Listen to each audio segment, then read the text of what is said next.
As a kid, every time I would drive down a highway, I would keep track of which roads or which exits I had already passed.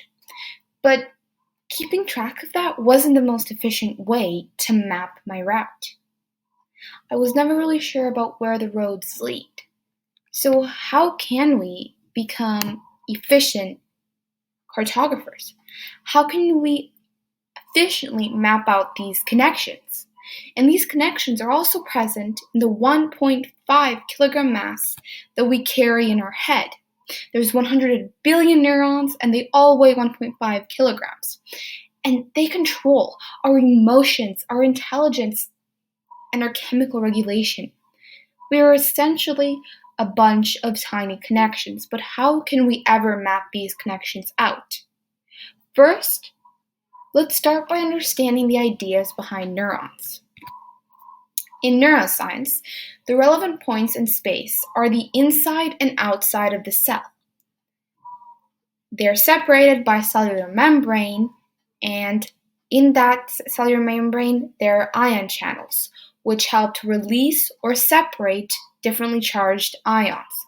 Ions cannot flow throughout this membrane due to the fact that this membrane can close and open at certain time intervals.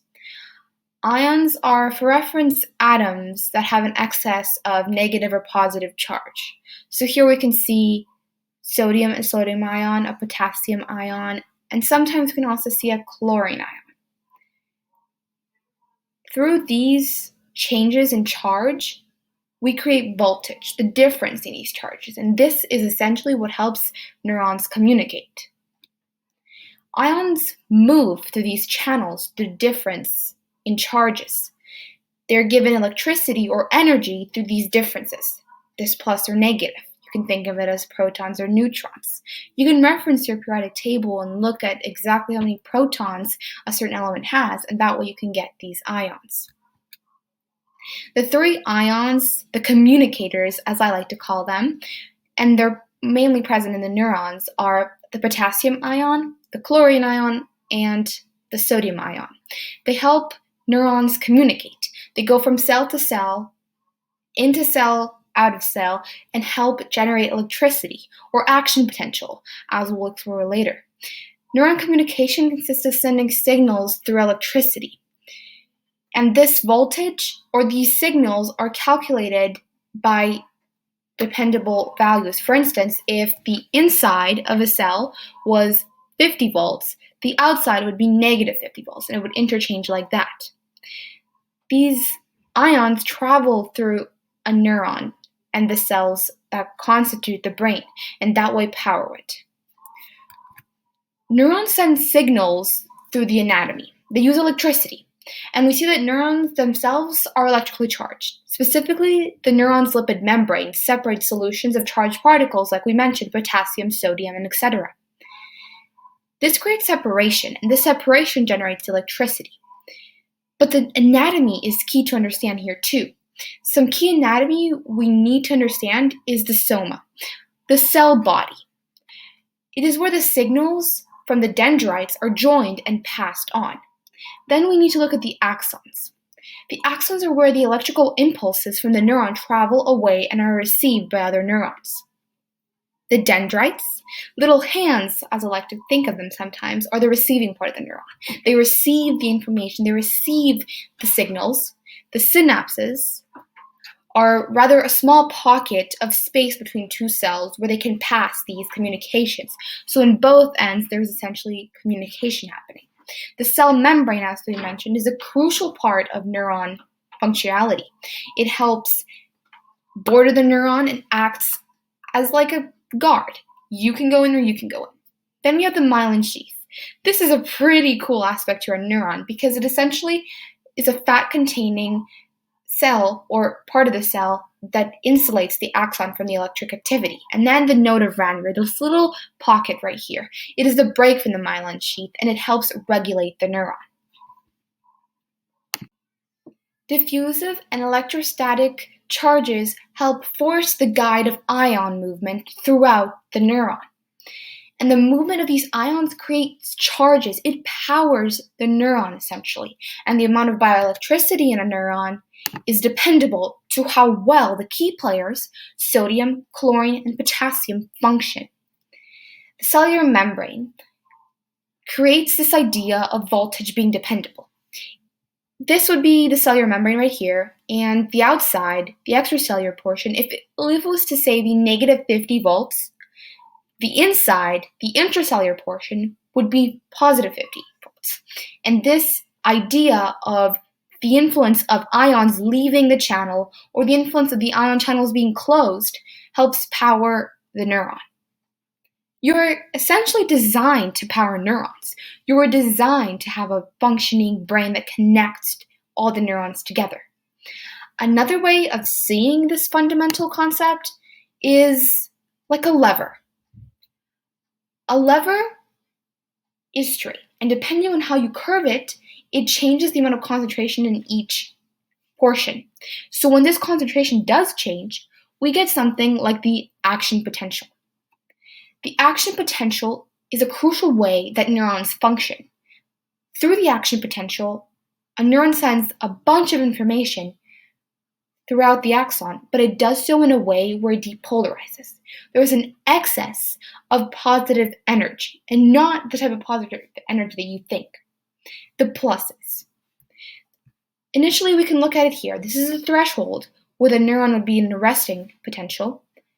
After an influx of positive sodium ions come in, we would depolarize, keep on rising up this graph, reach the maximum action potential in this case, but let's understand that sometimes there are failed initiations of action potentials.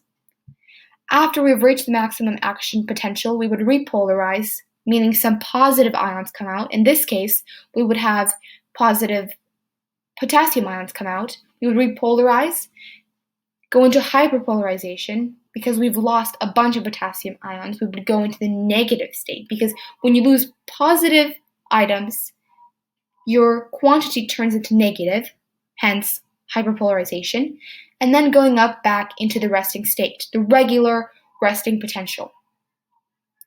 Three scientists, Goldman, Hodgkin, Kotz, created an equation to measure this action potential. This equation is a key step to understanding how the concentrations in our brain, essentially our neurons, work. And as big of a mouthful as this is, it is key to understanding how we can understand the connections, aka connectomics. Now let's define these variables. Right here, we would be looking at the cell's membrane potential. At times, this value can also be 0 when it is at resting potential. Here we have the universal gas constant, 8.314. Here we would have the temperature, which would have to be in Kelvin, at Celsius plus 273.15. Under here we have Faraday's constant, which is 96485. And then we would look into the permeability of potassium, permeability of sodium, and permeability of chlorine, both sides of the fraction-noble equation. And then we would also look at the concentration of potassium outside, the concentration of sodium outside, and the concentration of chlorine in the inside, because it is our negative ion. And then here we'll be looking at the concentration of potassium inside, concentration of sodium inside, and concentration of chlorine on the outside. Piled up together, we understand the influence that certain concentration of these ions can have on the neuron and the bioelectric forces. So it's crucial to understand the difference between resting and action potential. Concentration influences how this neuron works. Now that's the general idea behind neuron functionality. There are many types of neurons. Let's look at 4 of them. First, we have the unipolar neuron. It has one neurite, or essentially it has one portion that helps regulate the entire cell. We look at the cell body here, the myelin, super awesome, and the semidendrite. It's not a full dendrite technically, but it is a portion of the unipolar neuron. Then we would look at the bipolar neuron. The bipolar neuron has one axon and one dendrite. Then we have the pseudounipolar neuron. This neuron has one axon. One poor axon doing this hard job of action potential, resting potential, and regulating the ions. Many ions. And lastly, we're looking at the multipolar neuron. This is the most photographed neuron. It has one axon and many dendrites. These dendrites, beautiful, they look like tree branches. I always associate tree branches with multipolar neurons. Now, there are many classes of neurons. The units used to look at connections are neurons. Connections require the use of these units, which are hard to study.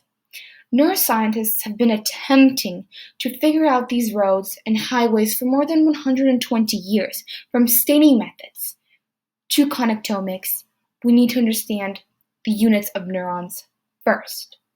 Connectomics comes in handy here. To understand it, we have to understand neurons, and neurons start from functionality and structure.